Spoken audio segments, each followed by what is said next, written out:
তুমি হঠাৎ করে ব্যাংকের অ্যাকাউন্টের সমস্ত টাকা ট্রান্সফার করে নিলে, এটা তো একটা অদ্ভুত ব্যাপার। তো সব জানা আমার। তুমি ম্যানিপুলেট করে কি কথা কেমন করে বলতে পারো খুব ভালো জানো। না না না, আমি বলছি দেখো, তুমি যে কোনো একটা না রাস্তার মানুষের একটা পথ থাকে যে আমি ডিভোর্স করব। কোন সরস্বতী লক্ষ্মী গো? না না, আমি সেটা বলছি না।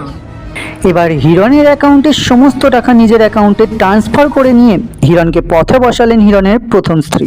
যে বিষয়টি জানা যায় হিরণও তার স্ত্রীর কল রেকর্ড ফাঁস হলে।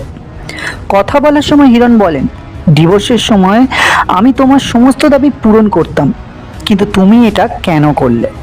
এরপর তিনি বলেন, আমি তো তোমার সকল দাবিও পূরণ করেছি, তোমার নামে অ্যাকাউন্ট খুলেছি, তোমার মায়ের নামে অ্যাকাউন্ট খুলেছি, কি করিনি তোমার জন্য? তাহলে তুমি কেন এমন করলে আমার সাথে?